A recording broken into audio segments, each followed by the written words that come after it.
good evening and welcome back to the Football Tribe UG channel. Robert Kesakos is your usual suspect. Welcome back on your favorite football updates channel. It's a beautiful Friday evening / night, depending on where you're joining us from, because it's 36 minutes past the top of the hour of 9 p.m. About 24 minutes to the kickoff of that game between Bournemouth and Fulham for our Friday night football action that gets underway. Of course, the starting 11s are already out. We will be looking at those, and then before heading into our overall weekend preview, that gets as match day 7. Sorry, as match day 7 gets underway this weekend. So yeah, it's already match day 7. Sometimes usually the start to the season tends to feel a bit slow, and yet and by the time we get through the iteration of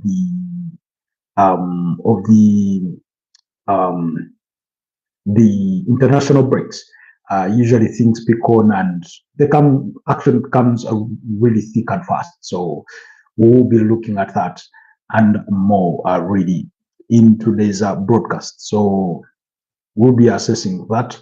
We'll be giving you our predictions for what's to come, for what our expectations are. So allow me to have our audios tested and make sure everything does check out before we go any further. But it looks like we're doing okay on the audio forum. Looks like we're doing okay. I hope we do not suffer from internet troubles, as has always been the case in some times. Yeah.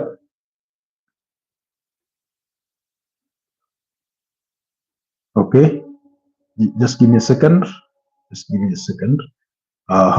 Trying to make sure that I check all things. Anyways, okay. I think we are good to go. In as far as this broadcast is concerned. So, like I said, we'll kick things off from Friday night football action gets underway between FC Bournemouth and Fulham. Remember, Fulham did lose their last game against Aston Villa by 3-0, while Bournemouth were involved in a 2-2 draw against Leeds United in the last league outing. The starting 11s are already out, like we did predict. George Petrovic is in goal for Bournemouth. James Hill, Bafode Diakite, Marcos Senesi, and Adrian Trafford complete that back four. Tyler Adams and Alex Scott in the double pivot, and ahead of them is David Brooks, Marcus Tavernier, Anton Semenyo, and Evan Nilsson leading the line. Very strong starting 11 for Andoni Iraola, who is without Adam Smith, Enas Unai, as well as Owen Bavin, who are all out through injury. On the side of Fulham, of course, the game does come a little too quick for Raul Jimenez, as well as Rodrigo Muniz and Kenny Tete, who are all out through injury. So, leading the line as the first 9 tonight is Harry Wilson. We know he is capable of scoring the goals, but not traditionally as the target man in most cases. So this is a new phenomenon. Anyways, Bernard Leno is in goal. It's a back three of Calvin Bassey, Joachim Anderson, and Issa Diop. Then in midfield, then it's a 3-4-2-1 kind of system, pretty much similar to that of what Manchester United deploy or Crystal Palace. Then Roy Sassuolo, Sander Badge, Sasa Lukic, Timothy Castagna, Alex Iwobi, Joshua King, as well as Harry Wilson. Those complete the starting 11 for Marco Silva's side as they do take on AFC Bournemouth. Like I said, kickoff does get underway in the next 20 minutes for that game. So maybe we'll be giving you updates as this broadcast goes on, because I know by the time the game kicks off, we may still be here if nothing changes. Bournemouth are sixth on the Premier League log with 11 points after 3 wins, 2 draws and 1 loss so far in this Premier League campaign, while Fulham languish in 12th place with 8 points, two wins, 2 draws, and 2 losses in their opening 6 fixtures for the season. So, like I said, my prediction is a 2-1 victory for AFC Bournemouth. I do expect them to bounce back to winning ways. It's going to be a tough game, but I do give the edge to that Bournemouth side. Speaking of changes, I forgot to have a look over my fantasy football Premier League side. Usually that tends to happen. It does tend to happen. I usually forget these things. Like I told you in the morning broadcast, usually the home side tends to dominate this fixture, or they tend to win it. There's been only 1 draw amongst them in the last 5, and that was away to Craven Cottage in a 2-2 draw.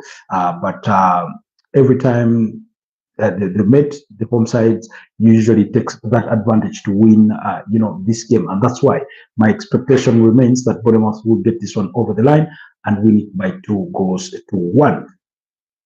In the other fixtures that do get underway at 10 p.m. is Osasuna up against Getafe. That's in the Spanish La Liga, while in the German Bundesliga, Hoffenheim have already kicked off along with Cologne. It's still 0-0 in the 13th minute. And then in the Italian Serie A, in the next 3 minutes, Hellas Verona is going to be up against Sassuolo. So do not miss out on any of that action in case it's of interest to you. Then quickly, we dive into the weekend. Leeds United up against Tottenham Hotspur in the early kickoff of Saturday. That's at 2:30 p.m. East African time, as well as that means past midday UK time for our UK people like LFC, people like Boss Royal, and so many others out there. Again, this fixture is one that usually never gives us any draw whatsoever. Usually, Tottenham have dominated this fixture with reasonable margins of scoreline. You have to go back to May 2021 when Leeds United beat up against Tottenham Hotspur by 3-1 at Aaron Road. So that's how far back you ought to look if you go to search for a Leeds United victory over Tottenham Hotspurs, who will be up against who have sort of had a decent start to their campaign. In all manner of speaking, I think they've had a brilliant start to their campaign because I think they've had only 1 loss against AFC Bournemouth so far. They do come in this particular fixture sitting 4th on the Premier League log, so that should be something. That should be something that gives you encouragement that. Again, if you're Tottenham and you're looking to bounce back this season, they have 11 points, just as much as Sunderland and FC Bournemouth. They've won 3 games, drawn 2, and lost 1. That loss came in a 1-0 defeat at the Tottenham Hotspur Stadium against FC Bournemouth. Speaking of injuries, Leeds United do not have so many troubles apart from Lucas Perry, Wilfred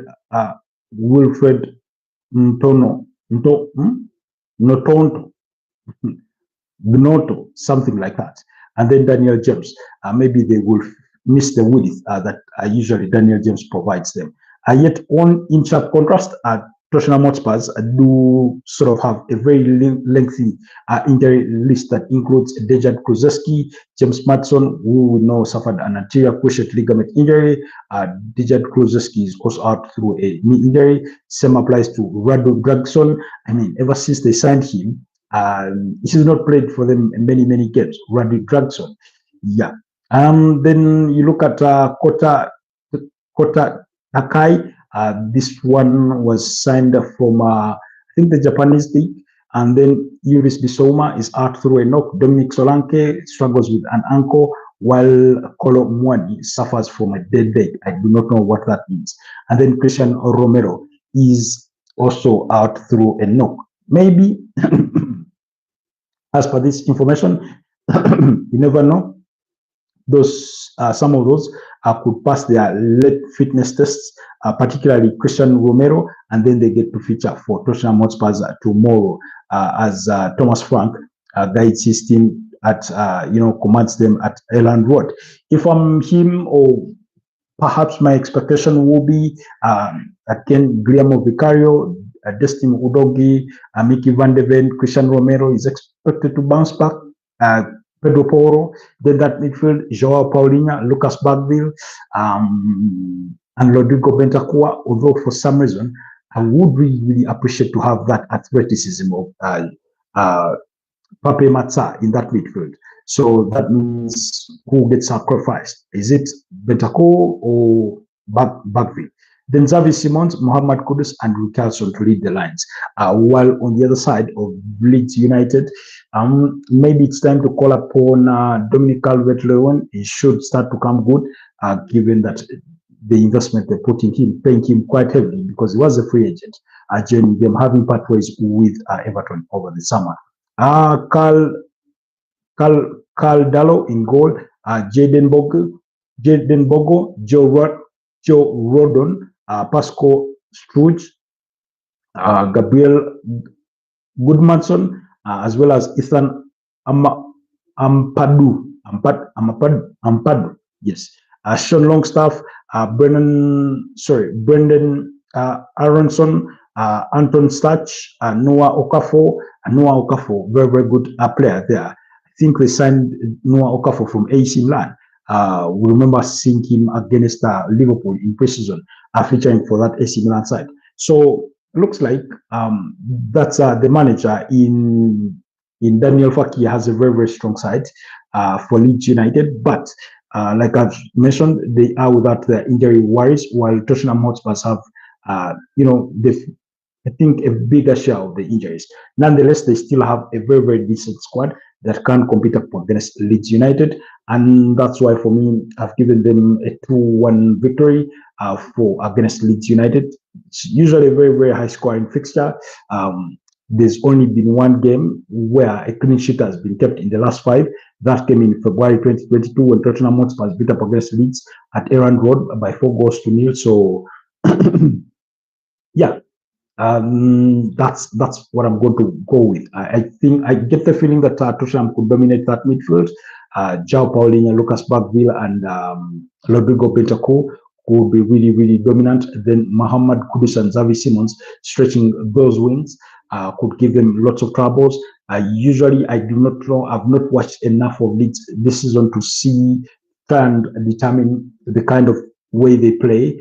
But Daniel Faki is usually that explosive manager. It's something that has cost him before when he was still in charge of Norwich City. So unless he's changed his ways, you can most bet that they will concede in that game. So yeah, but that's my prediction for that game. Let's hope that the contest will live up to its expectations.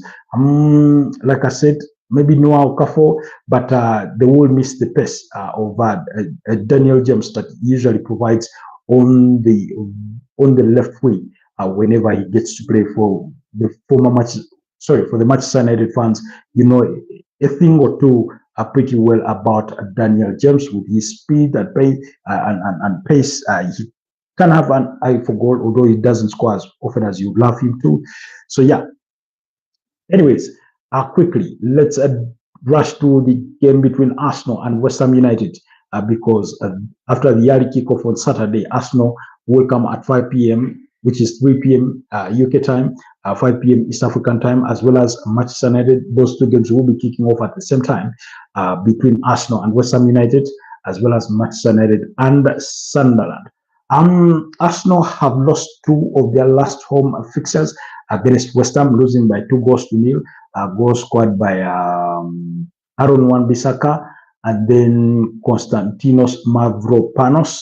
That was last season, but one. Particularly last season, it was Gerard Bowen that scored that sole goal that turned out to be the match winner against the Gunners at the Emirates Stadium. So they will be looking to improve their record. In any case, these are the kinds of games why Arsenal signed the players that they did sign, players like Victor Gyökeres, players like Eberechi Eze, to help them get things over the line. in some of these games that they have been previously losing, that in some cases they've been drawn.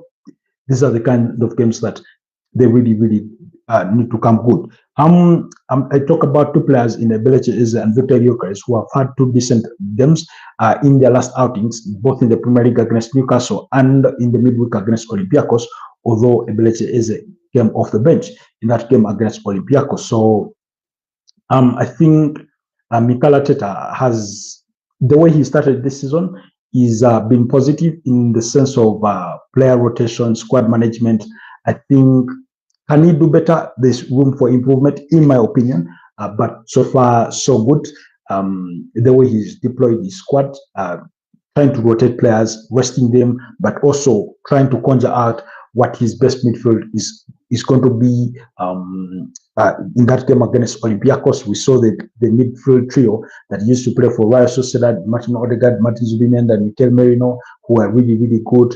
Mikel Merino then eventually paved the way for Declan Rice. I was watching an interview of Ebelechi Eze, and they were asking him, I think, about the most energetic player. Is it energetic or runner? And he said Declan Rice. He just never tires, you know. He really works hard. And yeah, in that game against Newcastle, in the second half, he really did come good. He was almost each and everywhere. And then Martin Odegaard with the man of the match kind of performance against Olympiacos, that should give him that much needed motivation. Given that he is returning from injury, we only saw minutes of him in that game against Newcastle, and yet he really did impact the game. He did. He was involved. He did provide the pre-assist in the equalizer that Mikel Merino scored. Of course, Declan Rice took the assist, and then he provided the set piece. That was the corner kick that resulted into Gabriel Magalhaes' winner. So those two, I think, have the capability of unlocking that West Ham side, who they managed to beat up against away from home by a difference by 11 goals to 2 in two fixtures, one being a 6-0 victory and the other being a 5-2 victory. That was last season. But remember, West Ham are under a new manager, Nuno Espirito Santo, who was being questioned about their poor defending, West Ham's poor defending when it comes to set pieces and things like that. And yet set pieces are one of Arsenal's strongest suits. So far, I think they've scored, I think, about 36 goals in the last 3 campaigns are from set pieces. That's possibly about what?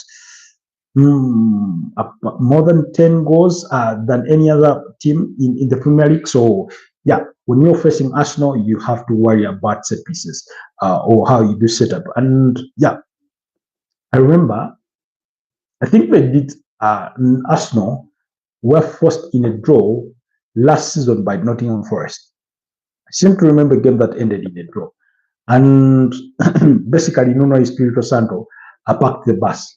And not in the sense of playing a back 5, because he knew that Arsenal were playing with a makeshift centre forward at the time, who was Mikel Merino. So this time around, they're going to be up against Victor Gyökeres as a target man. I expect Bukayo Saka to start this game. I expect Ebelechi Eze to be on the left wing. I do expect a midfield trio of Declan Rice, Martin Zubimendi, and Martin Odegaard. That would be my expectation. If anything differs from that, that will be the manager's choosing. In terms of the back 4, Julian Timber, Ricardo Carafiori to return to action after being rested in that UEFA Champions League game. Like I said, his player rotation. Then we saw William Saliba came off the bench in the second half in their 2-1 win against Newcastle. So bit of injury precautions, but also player rotation. So this time around, Gabriel Magalhaes, who suffered a knock in that game against Olympiacos and was withdrawn for Christian Mosquera. Mikel Arteta did say that there is no issue with him. He's expected to be in the matchday squad, so I would go with him. And then, of course, David Ryan goal. On the side of West Ham United, again, like I said, for me, West Ham have not really been defending well under the charges of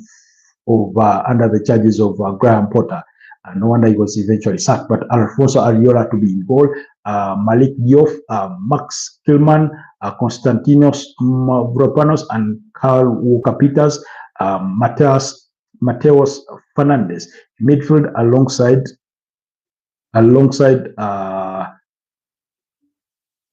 Magassa, although for me, I'll go with Thomas Soucek. Somerville, Lucas Paqueta, Gerard Bowen, and Nicolas Fulku. I think Arsenal will have to be worried of Lucas Paqueta. Can't strike that ball from distance. They should worry over Gerard Bowen. He's usually capable of exploiting spaces that could be left by the left back on that side. And has an eye for goal. We know that last season he scored against Arsenal. Even in the previous one, all draw against Everton, he was the goal scorer. So yeah, those Arsenal will have to be worried of that. But the advantage for Arsenal is that when you look at their bench these days, because of the squad depth that they have and the quality, they have players that are capable of coming off the bench to impact games. Players like Leandro Trossard, Gabriel Martinelli, Christian Nogard, although has not been so much used so far, but I think his time will come. Ethan Mwanyeri, all those are players that are capable of coming off the bench and impact games. However, the fixture does come too early for Pierre Hinkap, Noni Madueke, Gabriel Jesus, Kai Havertz. All those are out with injury and will miss the international break as well. Kai Havertz is expected to be back around November. That's the expectation. Then Noni Madueke is expected to return around late November or early December, having suffered that knee injury in their 1-1 draw against Manchester City, and that kind of thing. Really. Then on the side of West Ham United, George Athi, Aaron Wan-Bissaka, James Ward-Prowse, Doubts, as well as Thomas Soucek did suffer a red card. He's going to be suspended for this particular fixture. That's why he won't be available. But for me, on any given day, if he's available, Thomas Soucek has to start. He's very good on aerial balls, especially when they go for set pieces. He knows how to pop into the box and score you a goal or two sometimes. So that's the kind of profile player that he is. West Ham United, like I said, have struggled for their start to the Premier League this season. I think they lie 18th on the Premier League log. I stand to be corrected, having only managed. They did lose to Chelsea 5-1. They beat up against Nottingham Forest 3-0. They lost to Spurs 3-0. They lost to Crystal Palace by 2-1. They drew against Everton 1-1, and they lost on the opening weekend, losing to Sunderland by 3-0. So yeah, they are looking to redeem their season, although the fixture against Arsenal could be a tough one. I did go with a 3-1 victory for the Gunners, unless anything changes. But like I've warned you guys in the previous two meetings at the Emirates Stadium, West Ham have not lost, have not conceded a goal. So, but I expect those tables to turn at least for once. If you're Mikel Arteta, you need this more than ever. You need that victory going into the international break.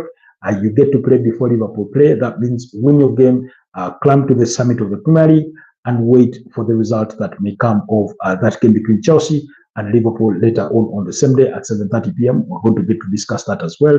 So I think the biggest motivation for Arsenal going into this fixture, what makes it a do or die, is that it gives them the opportunity to have a slight test on the summit of that Premier League table. And who knows, if they do win and then Liverpool share the spoils against Chelsea or lose, then they get to stay at the summit of the Premier League log going into the October international break that we'll be heading into after this weekend. Okay, speaking of Liverpool, we did ask whether Liverpool are a team in crisis. That video is on the channel under the video section. Please do head there and watch it and give us your views, your opinions, what you think. It has about 288 views, no comments yet. I still want to get feedback from some of you guys in regards to what my opinions are on Liverpool as assessed in that particular fixture. So we'll wait and see. We will wait and see, but I will be waiting for them. We will be waiting for those views.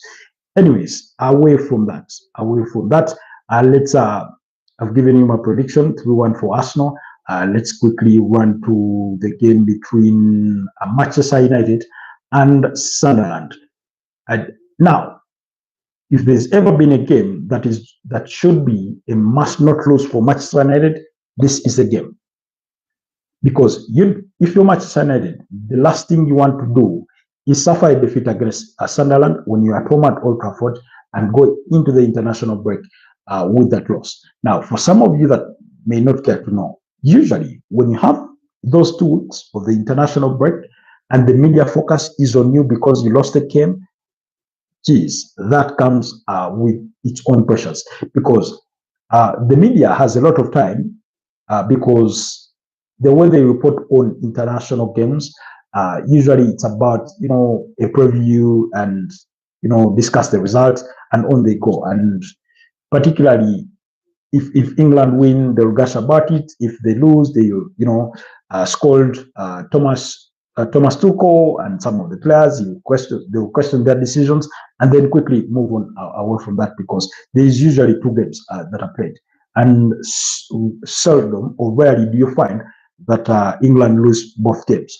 So that means he always has a chance to redeem himself. If he loses the first one, then he must win the second one. Or if he wins the first one and loses the second one, they usually short span of time for them to discuss that before attention returns to the league in that. But when it comes to clubs or club football or the Premier League in particular, you have all the bloggers, analysts, YouTubers, people like us, and we get to discuss your team. We get to dissect it. We get to have a more magnified lens in some of the things that you've done, the ones that you've done right and those that you've done wrong. And predominantly for Manchester United, they've done so many things wrong that you sort of find it difficult, even with a magnifying glass, to find what they've done right. So the last thing Ruben Amorim wants is to drop any single point out of this game. And yet, I have this gut feeling, and I hope it is wrong for Ruben Amorim's sake, that they do not lose. My gut feeling has it that they could get a draw, but even a draw will be just as bad. It wouldn't be as bad as a result, as a loss on paper, but there is an expectation that you must win up against Sunderland. We're talking about a team that only got promoted to the Premier League this, previous campaign. They are way ahead of you in terms of the Premier League standings. They are 6th on the Premier League log, you're 14th. So you just need to win that single game against Sunderland, and you climb a point behind them. And you climb a point behind them. It's just what it is. Sunderland have won 3 games. Manchester United have won 2. You've drawn to Sunderland, you've drawn 1. You've lost 3, they've lost 1. Sunderland just has that better report card. When it comes to expected goals per 90 minutes, Manchester United have 2.04 as compared to Sunderland is 0.9. When it comes to just XG, it's 12.21 for Manchester United versus Sunderland is 5.6. So you can see, but guess what? Sunderland have kept 3 clean sheets in their opening 6 fixtures of the season, while Manchester United are yet to keep a clean sheet. Now, some of Sunderland's clean sheets came in their 1-0 victory against Nottingham Forest in the last Premier League outing, in a goalless draw against Crystal Palace, and in their 3-0 victory against West Ham United on the opening weekend. They did concede against Brentford, then they conceded against Burnley. They lost that game against Burnley by 2-0. Then Manchester United do come into this particular fixture on the back of 2 losses in the last 3 games, winning 1, losing 2. And overall in the campaign, like I've said, they've drawn 1, they've lost 3, they've won 2. It's not good. 32 Premier League meetings between the 2 sides, and Manchester United, of course, have the lion's share with 23 wins. Sunderland only have 3 against Manchester United. That's why I'm not that I'm struggling to see Sunderland win, but that's a reservation I have. There's only been 6 draws, and the last Premier League meetings that happened between these 2 sides were far back pre-COVID. Those happened between 2015 and 2017. And on all occasions, but one occasion, did Sunderland beat up against Manchester United in the last 5 meetings. In fact, in those last 5 meetings, Manchester United kept 3 clean sheets and only conceded twice. And that was when they lost on 13th February 2016. They lost to Manchester United. The Sunderland beat up against Manchester United at their own turf by 2-1, while in the reverse fixture, while in the subsequent season, they lost. Man United beat them by 3-1 at Old Trafford. So, and yet, given how Sunderland have started the season, the challenge with Manchester United is you do not know whether they're going to be hungry for this, whether they will play with that bit of desperation of wanting to make a difference. Sometimes Bruno Fernandes wants to embody that, but he tends to lose steam so quickly when the game gets started to be played. So you worry for Ruben Amorim, and you think to yourself, who is going to be the player that rises to the occasion to give him that bit of grit? Because it's not like Man United have bad players. No. And because when you have Bruno Fernandes, Matthias Cunha, Brandon Bomo, Benjamin Sesko, Mason Mount, Amadou Diallo, Diego Dalot, Harry Maguire, Matthias De Ligt, Lenny Yoro, Nusa Mazorui, name it all. It's not a bad squad to have. In any case, even if it were to be a bad squad, it's good. It's far better than what Sunderland have in terms of pound for pound, player for player.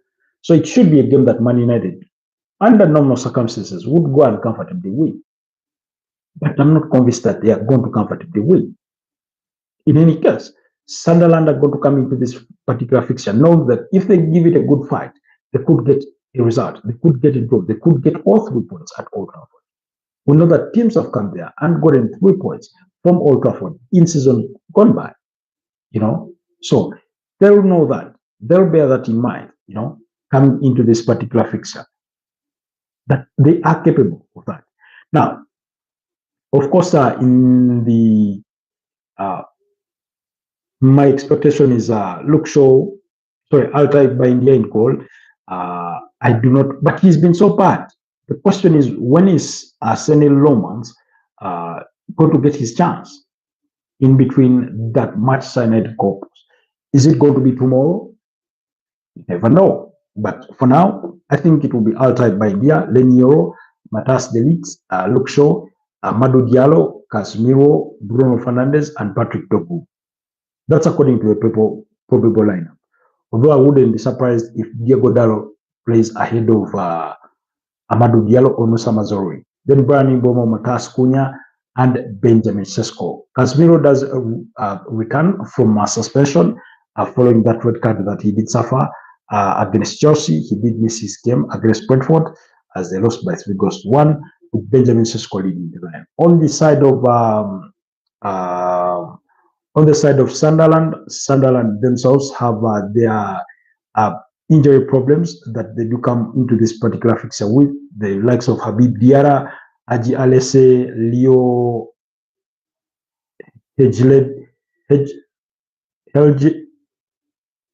Leo, Ian Poveda,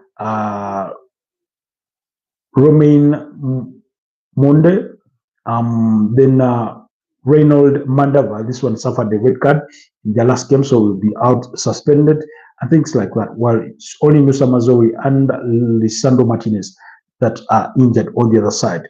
Of course, Regis Libris is the manager for Sunderland. So he will come into this particular fixture knowing one too well that if they give it a good go, they can get a result against Manchester United. It is possible. I mean, both sides have been well rested throughout the course of the week. They did not have any midweek engagement.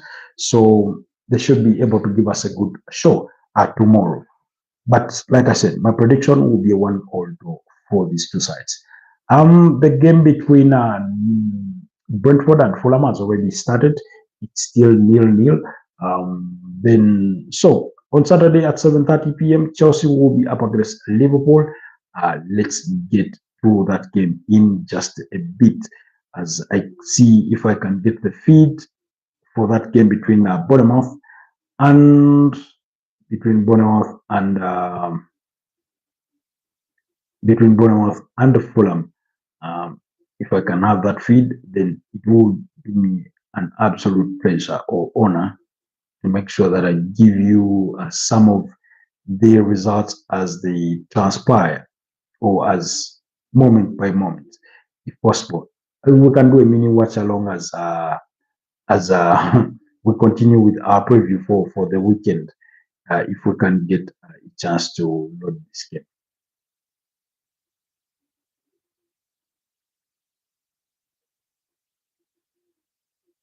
Oh, anyways, I don't think it's going to happen. But anyway, yeah, we will do our best. We'll do our best. Like I was saying, Liverpool are in action against Chelsea on the weekend. Liverpool struggled to win away at Stamford Bridge. They have struggled for quite some time, playing there. And I mean, it's Chelsea. Stamford Bridge is no easy place to go and just, collect maximum points. When you look at the last three meetings at Stamford Bridge, Chelsea have won one by 3-1. Then you have to go back to the EFL Cup. No, sorry, not that. That was at Pumley. Then there have been two draws, a 1-all draw and a 0-0 draw. You really have to go back quite deep and to find the last time Liverpool beat up against Chelsea at their own home ground. So Chelsea have that home advantage, although Chelsea come into this fixture with a whole host of injuries to deal with or to ponder about. Giovanni Lieni, Stefan Bajcetic, Jaden Downs, Federico Chiesa, Adson Ramsespeka, and Hugo Tike. But I do expect Hugo Tike to be available. Adson won't be, so it will be Georgi Mamadashvili in goal. Federico Chiesa, you never know, he could pass the lead fitness test and comes on. For the side of Chelsea, their injury list is very, very well, including the suspension for Trevor Chalobah, who suffered the red card in their 3-1 loss to Brighton. So Andre Santos, Wesley Fofana, Tosin Aderabio, Cole Palmer, Dario Esugo, Liam Delap, and Levi Colwill are all out of injury. But maybe, just maybe, Wesley Fofana heals from that concussion and gets to start for Chelsea in that centre-back pair. And otherwise, it may have to be Benoit Badiashile alongside Joshua Achepong, which could be a long day in office for Chelsea if that were to be the starting backline that they get to deploy against the Liverpool side that we know that are very, very good in the offense. Fulham being forced into an early substitution here. Oh, I don't know what exactly happened. I didn't get to see it. But last weekend, they were forced into an early substitution when Raul Jimenez got injured after scoring, and they brought on Adama Traore. They eventually lost by 3-1. So, yeah. Anyways, let's watch these moments. Long throw into the box. Goes to on the net, at the top of the net. Anyways, so Chelsea have all those injuries to worry about. Particularly, I'm concerned about their defense. That's where the biggest problems are. If albeit you may expect Robert Sanchez in goal. For me, it's that backline where I do have issues. Is it going to be those two that I've mentioned, by Biashili and Joshua Achepong, then have Richie James at right back? Either way, I think Enzo Maresca will need to protect his midfield with a double pivot, not the one just of Moises Caicedo and Enzo Fernandez, but one with of Moises Caicedo and Romeo Lavia, possibly alongside Enzo Fernandez, and then go for Pedro Neto, William Estavao, And who for a strike? Derek George? No, Joao Pedro. Joao Pedro. So that's that's the sense. On the side of Liverpool, if I'm Anna Slot, I'm dumping Florian Wirtz. Not because he's a bad player, by the way, and not out of malice, but I'm playing a game away from home. I need to be as solid as possible. Chelsea can be really, really strong offensively sometimes when they decide to have a good day. Of course, the likes of Jamie Gittens, Alejandro Garnacho can be waiting on the flanks to come off the bench, direct George to come and have their own impact on that game. So if I'm Anna Slot, I go with my most trusted midfield trio, Gravenberch, Soboslai, McAllister. Back for Ibrahim Konate. I mean, if Joe Gomez is fit, I would sort of put Ibrahim Konate to the side. He's had two poor games against Crystal Palace and against Galatasaray.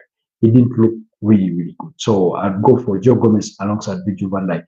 Then Milos Kakes and Jeremy Frimpong, of course, Georgi Madashvili in goal. Then for the front three, Mosala, Cody Gakpo, and Hugo Ekitike. That would be my preference, my choice of preference. Yes, Alexander Isak would be good for this game, but his fitness is just not there yet. But hopefully by the end of the international break, he will have recovered it. I do not know. I'm led to believe that we could see a 1-1 draw between these two sides. That's on Saturday at 7:30 p.m. East African time. Those two will be in action. Then on Super Sunday, quickly for what's to come on Super Sunday at 4 p.m., there will be 4 games kicking off at exactly the same time. Aston Villa will be up against Burnley. Everton will take on Crystal Palace. Newcastle United will be up against Nottingham Forest, while Wolverhampton Wanderers will take on Brighton and Hove Albion. Brentford will be up against Manchester City. While Brentford looked good against Manchester United last weekend, I do not think they will get the same to poke the same holes against Manchester City like they did against Manchester United. So I'm thinking Man City win this one 3-1. Wolves had a good spirited fight against Tottenham Hotspur, but I have no encouragement that they could put on the same spirit. They only have 1 point in the opening 6 fixtures. I envision a 2-1 victory for Brighton. Newcastle against Nottingham Forest.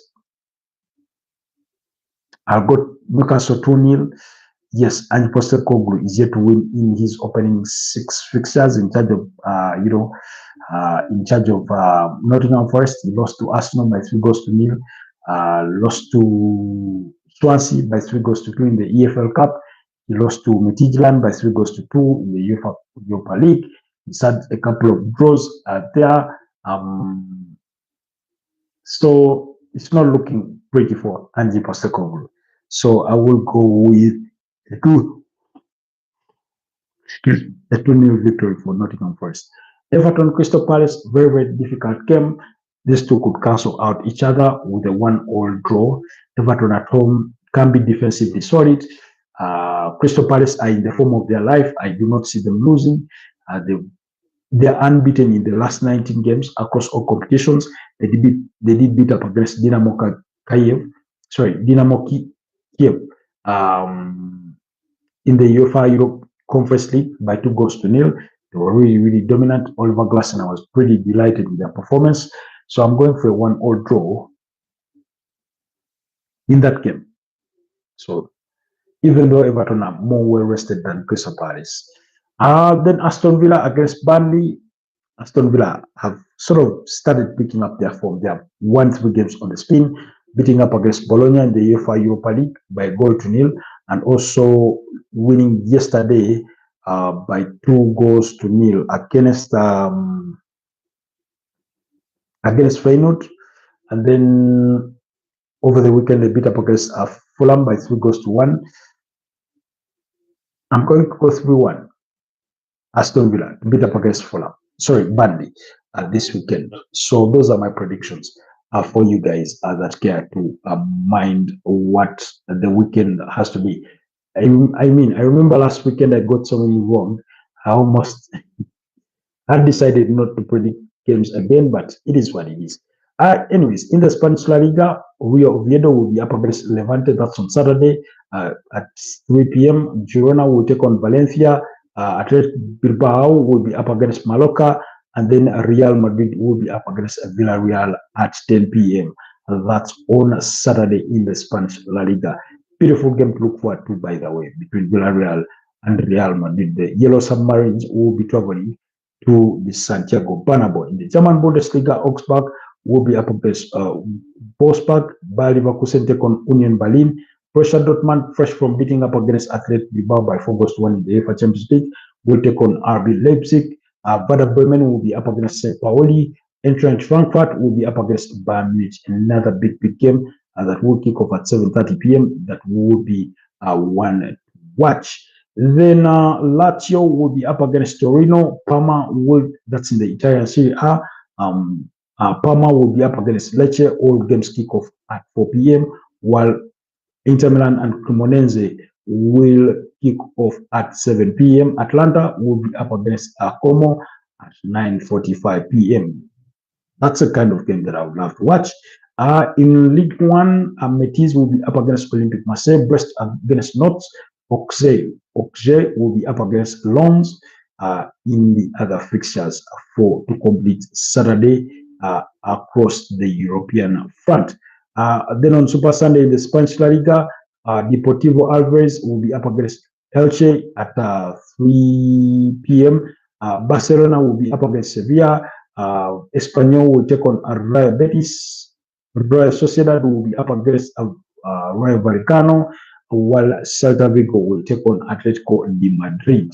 I do fancy Atletico de Madrid to win this one as well, given the kind of momentum they've built for themselves in the last 3 fixtures or so. Then in the German Bundesliga, VfB Stuttgart will be up against Heidenheim, while Hamburg SV, who will be without Onronsa from Arsenal, that's Fabio Vieira, having suffered a red card in their last game, will be up against Mainz. Borussia Mönchengladbach will take on Freiburg, while Udinese in the Italian Serie A will be up against Cagliari. Bologna will be up against Pisa. Fiorentina will be up against Roma. Roma coming from a 1-0 defeat, I think, against Lille, the UEFA Europa League. Napoli will be up against Genoa. Napoli will be looking to bounce back from that 2-1 victory, 2-1 loss against AC Milan in the Italian Serie A. While in the UEFA Champions League, they managed to beat up against Sporting CP by 2 goals to 1. Rasmus Hojlund scoring a brace in that one.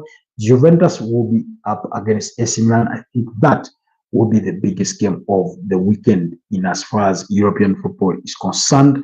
But take nothing away from Liverpool, Chelsea, Bayern Munich, Eintracht Frankfurt, and yeah. But also in the French League One, still there will be another big game over the weekend. But Lyon will be up against Toulouse, AC Monaco will be up against Nice, Le Havre will be taking on Stade Rennes, while Lille will be up against Paris Saint-Germain. I do not know whether the likes of Ousmane Dembele, Kivisa Kvaratskhelia, and Desli Doué will have returned, the likes of Marquinhos, but PSG are in high spirits, having beaten up against Barcelona by 2 goals to 1 in the UEFA Champions League. Those goals scored by Seni Mayuru as well as Gonzalo Ramos, while Barcelona's own goal was scored by Ferran Torres. So those are the fixtures that are going to be coming your way in as far as the European fixtures are concerned this weekend. So do go out and enjoy yourselves. Go out and enjoy those fixtures because they're big fixtures for you. I'll do my best to keep tabs on whatever it is that I can keep tabs on.